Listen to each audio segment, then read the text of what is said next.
in awe of you, holy God, to whom all praise is due. I stand in awe of you.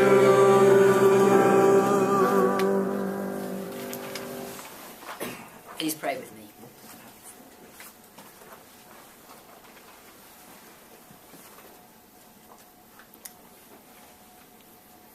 Loving God,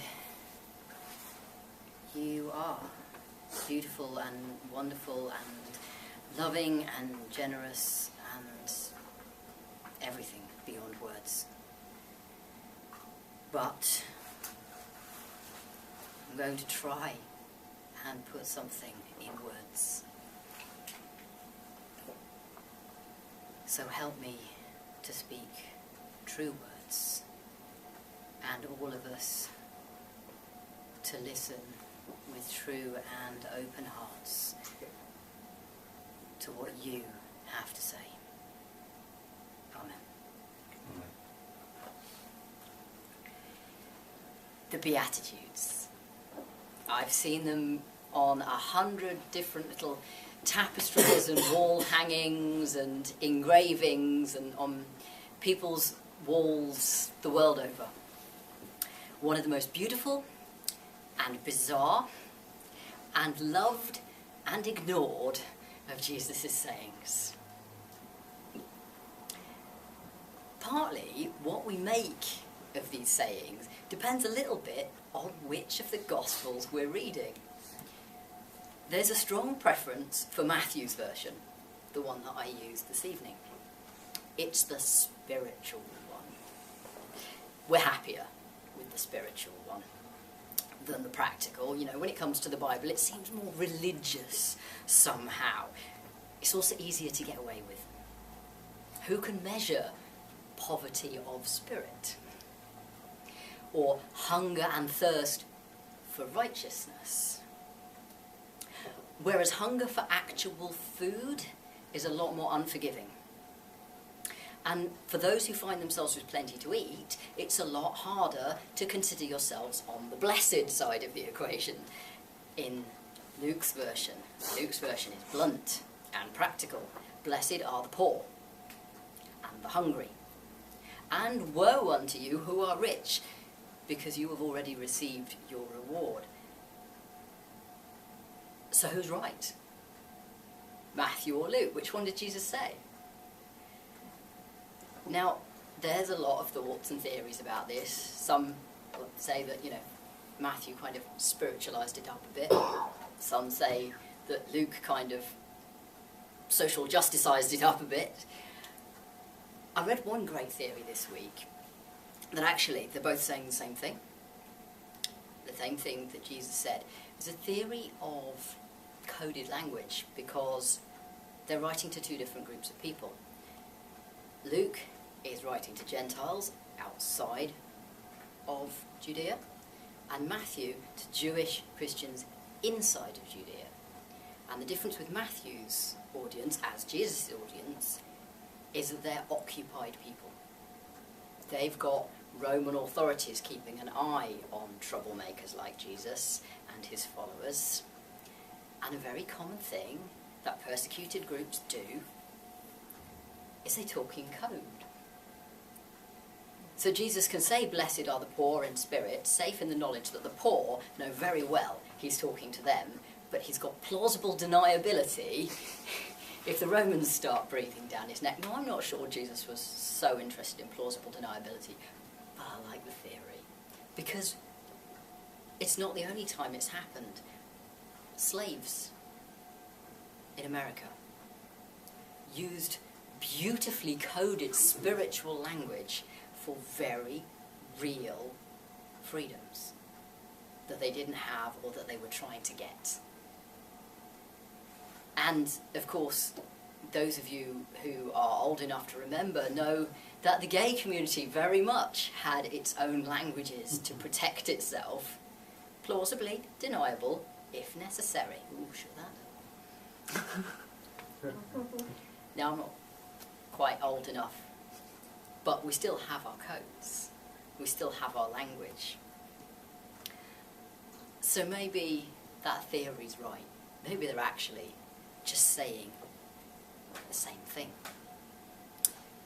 So what's all this got to do with LGBT History Month? LGBT History Month, got to wind it in somewhere. History, I think, and the reason why we have History Months at all, is because it helps us locate ourselves in the world. It gives us a sense of belonging, a sense of permanence and continuity, that we're more than just brief, isolated lives. We're part of something, something that matters, something that goes on. It's a lot of what the Bible's about. A lot of the history in the Bible, it was about Israel knowing who they were, not just as conquered or displaced or exiled individuals, but integral to God's plan. And when we want proof that we are integral to God's plan, we tend to look for our history, our stories. We look at those who've become our heroes and our legends. It's a bit awkward these days, though. We've got this tendency in this day and age, in this culture, towards extreme biographical honesty. Critical, even. Not so much honest as hypercritical sometimes. To the extent that, for every hero, there's somebody immediately pointing out how problematic our favourite is. Everyone's problematic. All our legends have a dark side. Not one of our heroes is unflawed. Of course, because there's never been anyone that's perfect. That's God's job.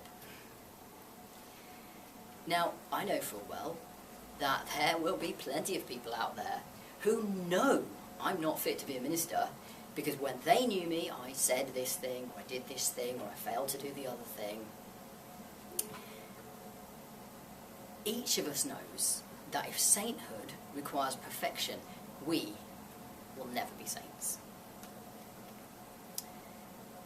And that's true of our history.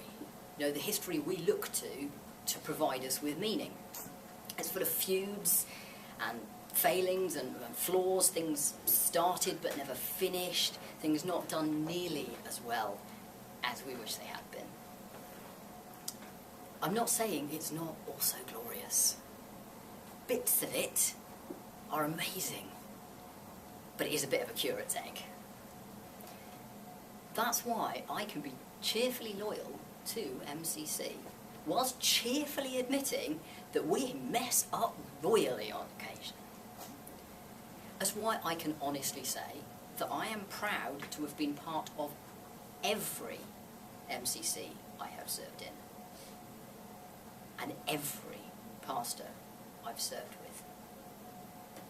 with. Because I never expected perfect. Just the best we could manage at the time. And that's why I can still cheerfully call myself a Christian, despite the abysmal track record of Christians across history. Because parts of it were excellent.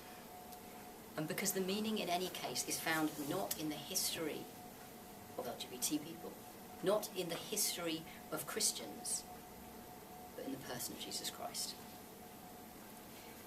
And who does Jesus call blessed? Mostly, it seems, people whose names we will never know. The poor, the hungry, the meek, the persecuted, those who mourn, the people of no account, the people we don't remember, every one of whom God remembers. Encouragingly, people like you and me.